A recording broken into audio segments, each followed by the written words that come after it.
ബൽറാം 19:56 ഇനി 4 മിനിറ്റുകൾ മാത്രമാണ് ബാക്കി. ഞെട്ടിപ്പിക്കുന്ന പ്രഖ്യാപനങ്ങൾ ധനമന്ത്രിയിൽ നിന്ന് പ്രതീക്ഷിക്കണോ ബൽറാം?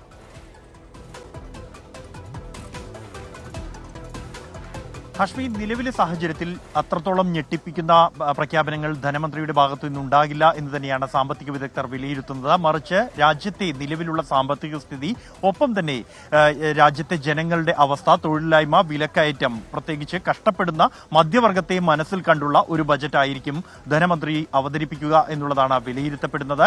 അത്തരത്തിലുള്ള സൂചനകൾ തന്നെയാണ് കഴിഞ്ഞ ദിവസം അവതരിപ്പിച്ച സാമ്പത്തിക സർവേ റിപ്പോർട്ടിലും ഒപ്പം തന്നെ രാഷ്ട്രപതിയുടെ നയപ്രഖ്യാപന പ്രസംഗത്തിലും ഉണ്ടായിരുന്നത്. രാജ്യത്ത് പണത്തിന്റെ ചാക്രീകരണം എളുപ്പത്തിലാക്കാൻ കഴിയുന്ന തരത്തിൽ ആ മേഖലകളിലേക്ക് കൂടുതൽ പണം ഇറക്കിക്കൊണ്ടുള്ള ഒരു ബജറ്റായിരിക്കും ധനമന്ത്രി പ്രഖ്യാപിക്കുക. പ്രത്യേകിച്ച് അടിസ്ഥാന സൗകര്യ വികസന മേഖല, കാർഷിക മേഖലയെ സംബന്ധിച്ച് കഴിഞ്ഞ 2 ബജറ്റിലും കൂടുതൽ ശ്രദ്ധ കേന്ദ്രീകരിച്ചിരുന്നത് കാർഷിക മേഖലയെ സാങ്കേതികവൽക്കരിക്കുന്നതിനും ആധുനിക സാങ്കേതിക വിദ്യകൾ ഉപയോഗിക്കുന്നതിനുമായിരുന്നു.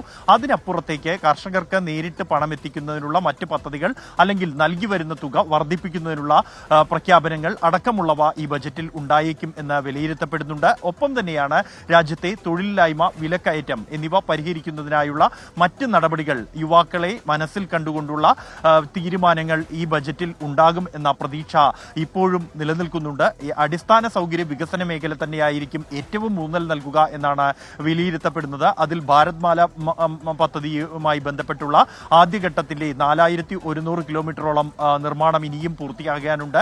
അതിനായുള്ള പ്രത്യേക പണം നീക്കിവെപ്പ് ഉണ്ടായേക്കും. കൂടാതെ ഈ പദ്ധതി കൂടുതൽ വ്യാപിപ്പിക്കുന്നതിനായുള്ള മറ്റ് തീരുമാനങ്ങൾ, തുടർന്ന് ക്രമീകരണങ്ങൾ എന്നിവ ഉണ്ടായേക്കും.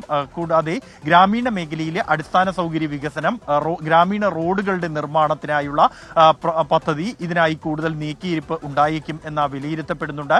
ഇതോടൊപ്പം തന്നെയാണ് AI സാങ്കേതിക വിദ്യ. അത് നവീന സാങ്കേതിക വിദ്യകളെ രാജ്യം കൃത്യമായി തന്നെ അഭിമുഖീകരിച്ച് മുന്നോട്ട് പോകണമെന്നും അതിനാവശ്യമായ ക്രമീകരണങ്ങൾ ഉണ്ടാകണമെന്നുമുള്ള നിർദ്ദേശം പ്രധാനമന്ത്രിയുടെ ഭാഗത്തു നിന്നും ഉണ്ടായതായാണ് ലഭ്യമാകുന്ന വിവരം. അതുകൊണ്ട് തന്നെ ഇത് മനസ്സിലാക്കിയുള്ള ചില പദ്ധതികൾ, AI അടിസ്ഥാനമാക്കിയുള്ള ചില പ്രഖ്യാപനങ്ങൾ ഈ ബജറ്റിൽ ഉണ്ടായേക്കും എന്ന് വിലയിരുത്തപ്പെടുന്നുണ്ട്. റെയിൽവേ അടിസ്ഥാന സൗകര്യ വികസനത്തിന്റെ ഭാഗമായി തന്നെയാണ് ഈ നരേന്ദ്രമോദി സർക്കാരിന്റെ കാലത്ത് കണക്കാക്കപ്പെടുന്നത്.